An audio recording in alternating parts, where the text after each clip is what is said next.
Assalamualaikum warahmatullahi wabarakatuh. Perkenalkan, nama saya Rizal Budiharta, nomor NIM 3122 10150. Saya adalah mahasiswa dari Universitas Pelita Bangsa.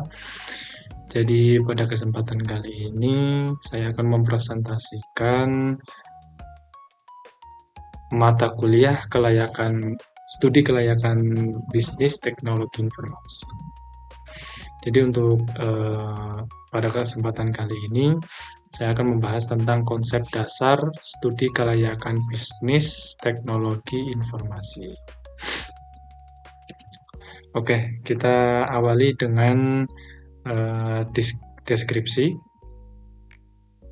Konsep dasar studi kelayakan bisnis teknologi informasi.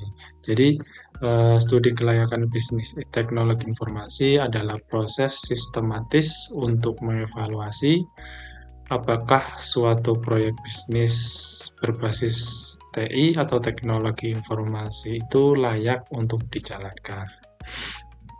Nah, adapun tujuan dari studi ini adalah untuk mengidentifikasi potensi keuntungan, kemudian efisiensi, dan resiko dari proyek tersebut sebelum investasi dilakukan.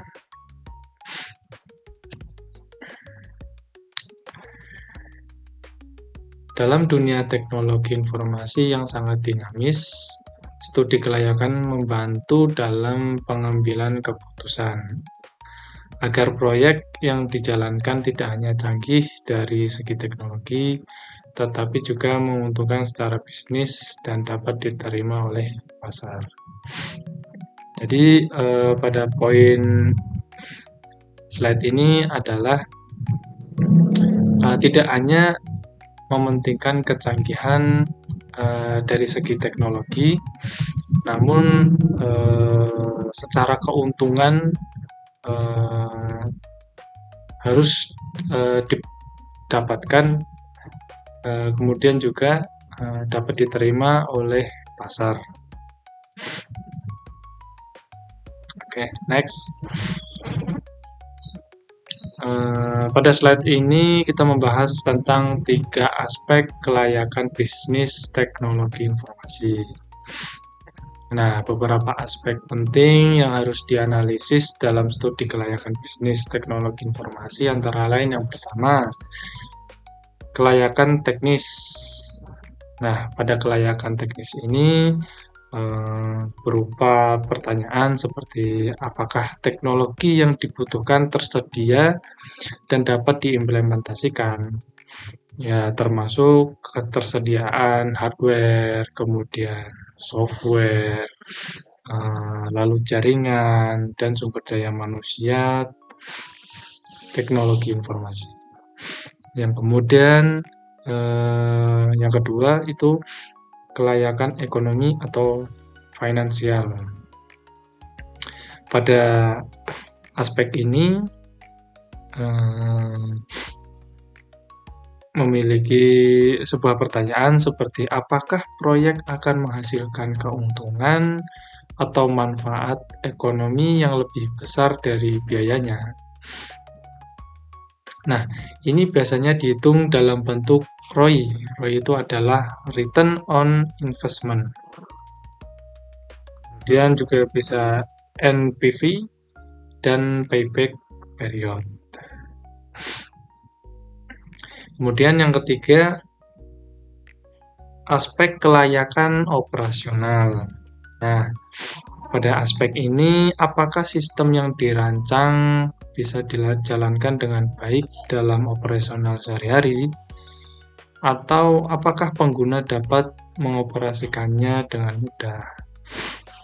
Jadi untuk segi operasional itu dipertanyakan juga tentang apakah rancangan tersebut bisa dijalankan dengan baik dalam kurun waktu harian.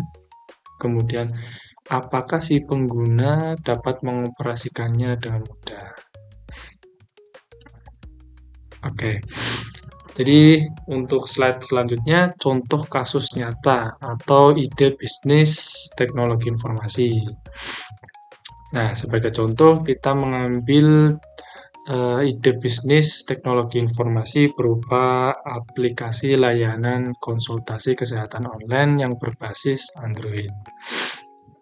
Adapun beberapa aspek eh, yang akan kita bahas seperti yang pertama, kelayakan teknis, yakni pada aplikasi ini dapat dibuat menggunakan teknologi mobile apps development yang sudah umum digunakan seperti Flutter atau Kotlin.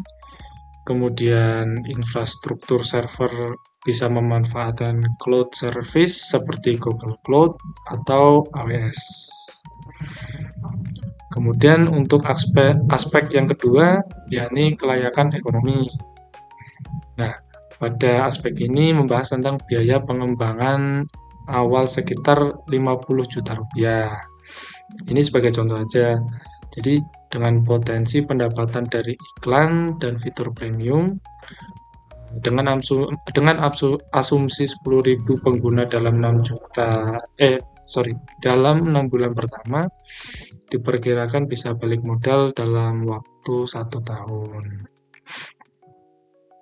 Jadi untuk kelayakan ekonomi ini membahas tentang keuntungan dan jangka waktu selama bisnis yang dijalankan. Kemudian untuk yang ketiga ini adalah aspek kelayakan operasional. Pada aspek ini diperlukan tim teknis untuk maintenance atau perawatan aplikasi dan tim layanan pelanggan. Sistem registrasi dokter dan pasien sudah bisa diotomatisasi. Fitur video call dan chat sudah banyak tersedia secara API. Nah, dari hasil studi menunjukkan bahwa ide ini layak untuk dijalankan, terutama dengan meningkatnya kebutuhan layanan kesehatan jarak jauh pasca pandemi.